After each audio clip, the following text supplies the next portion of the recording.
Hello friend, welcome to NCERT learn. तो चलिए आज की वीडियो में हम लोग बात करेंगे कि वेद क्या है। वेद के रचयिता कौन थे, वेद कितने प्रकार के होता है। तो इसी टॉपिक पे आज की वीडियो में हम लोग बात करेंगे। तो देखिए यहाँ पे वेद क्या है, यानी वेद के रचयिता कौन है। तो वेद के जो रचयिता हैं यानी वेद का जो लिखित है वेद व्यास, किनको माना जाता है, वेद व्यास को माना जाता है। यहाँ पे देखिए वेद की संख्या कितनी होती है, तो वेद की संख्या 4 होती है। कितनी होती है, वेद की संख्या 4 होती है। वेदांग की संख्या कितनी होती है, तो वेदांग की संख्या 6 होती है। कितनी, 6। वेदांग की संख्या 6 होती है। अगला है कि उपनिषद की संख्या कितनी होती है, तो उपनिषद की संख्या 108 होती है। कितनी, 108। नेक्स्ट हम लोग का है पुराण की संख्या कितनी होती है, तो पुराण की संख्या जो होती है 18 होती है। क्या, 18। वेद की संख्या 4, वेदांग 6, उपनिषद 108 और पुराण की संख्या 18 होती है। नेक्स्ट है वेद को 4 भागों में बांटा गया है। कितने भागों में बांटा गया है, वेद को मुख्यतः 4 भागों में बांटा गया है। पहला है ऋग्वेद, क्या, ऋग्वेद, और जो कि सबसे पुराना वेद है ऋग्वेद।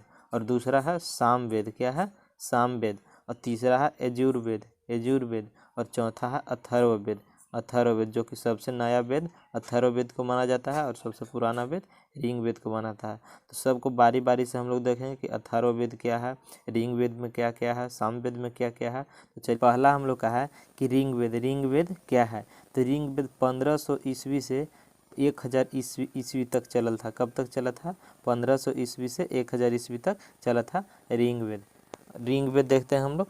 भारत का सबसे पुराना वेद किसको माना जाता है, तो भारत का सबसे पुराना वेद है ऋग्वेद को माना जाता है। किसको, ऋग्वेद को। भारत का सबसे पुराना वेद ऋग्वेद को माना जाता है।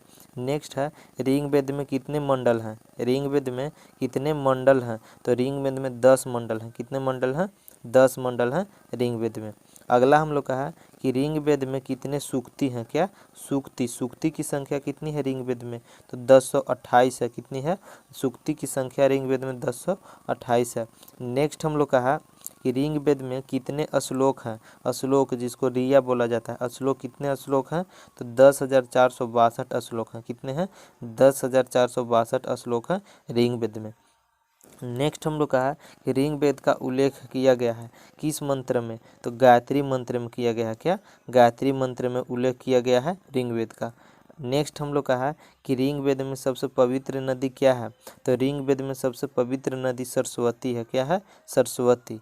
अगला है कि ऋग्वेद में सबसे अधिक बार उल्लेख किया गया नदी का नाम क्या है, ऋग्वेद में सबसे अधिक बार उल्लेख किया गया नदी का नाम क्या है, तो सिंधु है। क्या है, सिंधु। नेक्स्ट हम लोग का है कि ऋग्वेद में इंद्र देवता के लिए कितने श्लोक हैं, तो 250। इंद्र देवता के लिए 250 और ऋग्वेद में अग्नि देवता के लिए 200 श्लोक हैं। कितने, ऋग्वेद में इंद्र देवता के लिए 250 श्लोक हैं और अग्नि देवता के लिए 200 श्लोक हैं। और ऋग्वेद के 9वें मंडल में किसका उल्लेख किया गया है, तो सोम देवता का उल्लेख किया गया है। किसका, सोम देवता का उल्लेख किया गया है। ऋग्वेद में देखिए यहाँ पे है कि ऋग्वेद में भारत का सबसे प्राचीन ग्रंथ क्या है, तो वेद है। क्या है, वेद है। सबसे प्राचीन ग्रंथ भारत का क्या है, वेद है। नेक्स्ट हम लोग का है कि ऋग्वेद में 8वें मंडल को कहा जाता है, तो खील कहा जाता है। क्या कहा जाता है, ऋग्वेद के 8वें मंडल को खील कहा जाता है। नेक्स्ट हम लोग कहा कि 52 अवतार का उल्लेख कहा गया है, तो ऋग्वेद को कहा गया है। किसको, ऋग्वेद को कहा गया है। फिर में ऋग्वेद देख लिया कि ऋग्वेद कहाँ कहाँ से कब तक चलल था। अब दूसरा देखते हैं सामवेद। सामवेद में कितने श्लोक हैं, तो सामवेद में 1549 श्लोक हैं। कितने श्लोक हैं, 1549। सामवेद में किन दो देवता का उल्लेख किया गया है, तो सामवेद में सूर्य और सावित्री का उल्लेख किया गया है। किसका, सामवेद में सूर्य और सावित्री का उल्लेख किया गया है।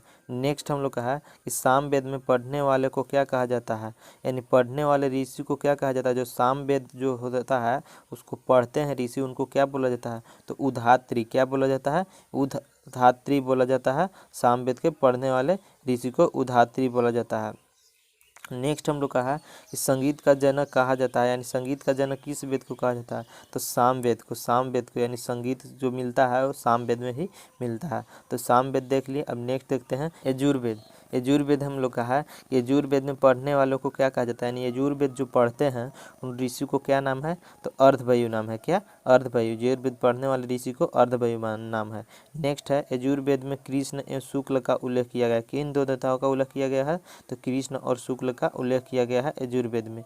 नेक्स्ट हम लोग कहा है किस वेद में गद और पद दोनों का उल्लेख किया गया है, तो यजुर्वेद में, यानी किस पद में गद और पद दोनों का उल्लेख किया गया है, तो यजुर्वेद में गद और पद दोनों का उल्लेख किया गया है। अगला हम लोग का है किस वेद में यज्ञ का नियम एवं कानून का उल्लेख किया गया है। यज्ञ होता है तो यज्ञ में नियम होते हैं, बहुत सारे कानून होते हैं, यानी इस सब का किस वेद में किया गया है, तो यजुर्वेद में ही किया गया है। यज्ञ के नियम और कानून का उल्लेख किया गया है यजुर्वेद में। हम लोग को 3 देख लिए हैं। अब लास्ट हम लोग का बचता अथर्ववेद। अथर्ववेद, अथर्ववेद, तो अथर्ववेद की रचना किसके द्वारा किया गया था, तो ऋषि के द्वारा किया गया था। अथर्ववेद की रचना ऋषि के द्वारा। नया वाला वेद या सबसे बाद वाला वेद क्या है, तो अथर्ववेद। सबसे पुराना वेद कहा जाएगा तो ऋग्वेद है, और सबसे नया वेद कहेगा तो अथर्ववेद है। क्या? अथर्ववेद सबसे नया वेद, जो कि सबसे नया पहल बार बना है। देखिए अगला है अथर्ववेद और किस नाम से जाना जाता है। अथर्ववेद को और किस नाम से जाना जाता है, तो भेषण वेद के नाम से भी जाना जाता है। अथर्ववेद को भेषण नाम के भी से जाना जाता है। नेक्स्ट हम लोग का है कि किस वेद में जादू टोना तंत्र मंत्र का उल्लेख किया गया है। जादू टोना या भूत प्रेत ये सब नहीं सीखते हैं, जो बहुत सारे लोग देहात में कहते हैं कि डाइन है ऐसे वैसे, मतलब तो यही सब है कि किस वेद में जादू टोना तंत्र मंत्र का उल्लेख किया गया है, तो अथर्ववेद में ही जादू टोना का उल्लेख किया गया है। कौन वेद में? अथर्ववेद में ही किया गया है। नेक्स्ट है कि अथर्ववेद को प्रेम विवाह का उल्लेख है, यानी कि प्रेम विवाह जो होता है इसका उल्लेख है किस में, अथर्ववेद में उल्लेख है।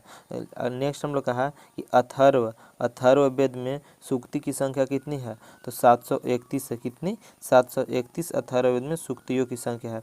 नेक्स्ट है कि अथर्ववेद में अध्याय की संख्या कितनी है, तो 20 है। अध्याय की संख्या 20 है। अगला हम लोग का हो जाएगा कि मंत्र, यानी अथर्ववेद में मंत्र की संख्या कितनी है, जो मंत्र होता है जादू टोना तंत्र मंत्र ये सब, तो 6000 है। कितनी? 6000।